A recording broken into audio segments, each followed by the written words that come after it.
गांव छोटा था, लेकिन उसकी परंपराएं बड़ी थीं। मिट्टी की गलियां, बैलों की आवाजें और सुबह होते ही खेतों की ओर जाने वाले किसान, यही उस गांव की पहचान थी। रामस्वरूप का घर साधारण था, लेकिन उसके सिर पर बंधी पगड़ी उसकी सबसे बड़ी दौलत थी। यह पगड़ी केवल कपड़े का टुकड़ा नहीं, बल्कि इज्जत और मान का प्रतीक थी।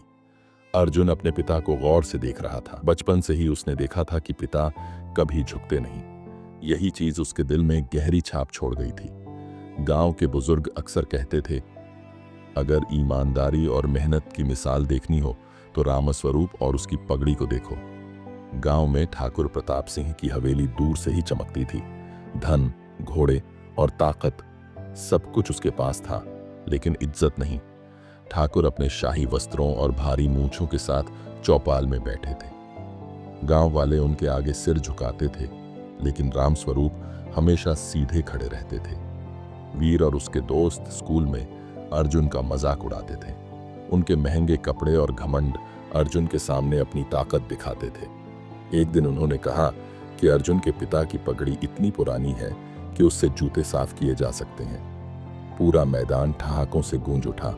अर्जुन की आंखों में आंसू थे, लेकिन दिल में आग जल रही थी। उसने ठान लिया कि पगड़ी केवल कपड़ा नहीं, इज्जत का दूसरा नाम है। अर्जुन अकेला खड़ा था। उसकी आंखों में संकल्प था और मुट्ठी बंधी हुई थी। हर कठिनाई से लड़ने के लिए वह तैयार था। रात का समय था। अर्जुन अपने छोटे से कमरे में लैंप के नीचे किताबें पढ़ रहा था।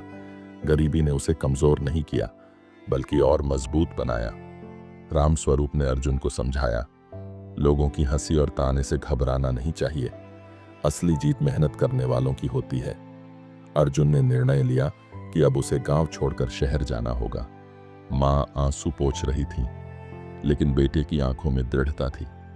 रेलवे स्टेशन की भीड़, धूल भरी हवा और ट्रेन का शोर। अर्जुन खड़ा था, अपने भविष्य की ओर देखते हुए। रामस्वरूप ने पगड़ी अर्जुन के बैग में रखी।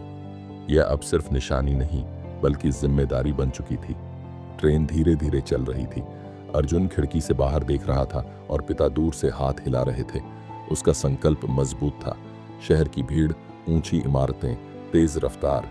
अर्जुन के लिए यह पूरी तरह नया और चुनौतीपूर्ण था। उसका छोटा कमरा साधारण था, टूटी चारपाई और एक बल्ब, लेकिन उसकी मेहनत की आग अब और तेज हो गई थी। भूख उसके पेट को तड़पा रही थी, लेकिन आंखों में उम्मीद की चमक थी। उसने ठान लिया था कि हार नहीं मानेंगे। दिन में अर्जुन फैक्ट्री में काम करता, रात में पढ़ाई करता। मेहनत ही अब उसकी ताकत बन गई थी। एक छोटी लाइट के नीचे किताबें पढ़ता अर्जुन, थकान के बावजूद दृढ़ निश्चय। सफलता अब दूर नहीं थी। अर्जुन को पहला बड़ा झटका मिला। परीक्षा का रिजल्ट हाथ में था और वह असफल था, लेकिन उसने हार नहीं मानी। उसने बैग से पिता की पगड़ी निकाली और अपने माथे से लगाई। पिता की सीख और प्रेरणा उसके साथ थी। आईने में खुद को देखकर अर्जुन ने मुट्ठी बंधाई। अब हार नाम की कोई चीज उसके लिए नहीं थी। अर्जुन ने अखबार में प्रतियोगिता और छात्रवृत्ति का विज्ञापन देखा। यह उसकी पहली बड़ी उम्मीद थी। सुबह की हल्की धूप में अर्जुन दौड़ता, किताबें पढ़ता और मेहनत करता। हर कदम उसे अपनी मंजिल के करीब ले जाता। बड़े हॉल में लोग बैठे थे, जज ध्यान से देख रहे थे। अर्जुन मंच पर खड़ा था, पूरी तैयारी के साथ। उसने प्रतियोगिता जीत ली। ट्रॉफी और प्रमाण पत्र उसके हाथों में थे और भीड़ तालियों से गूंज उठी। अर्जुन गांव लौटा। उसके हाथ में ट्रॉफी थी और आंखों में गर्व। अर्जुन ने पिता के सिर पर वही पगड़ी बांधी। यह पगड़ी अब फिर से ऊंची और सम्मानित हो गई थी।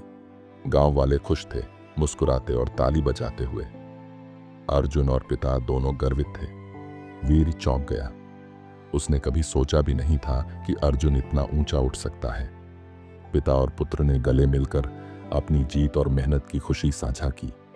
आंखों में आंसू और चेहरे पर मुस्कान। गांव वाले मिलकर जश्न मना रहे थे।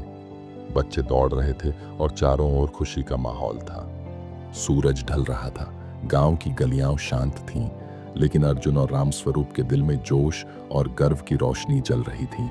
पगड़ी का मान अब हमेशा ऊंचा था। हर चुनौती, हर कठिनाई और हर दिल में प्रेरणा बनकर।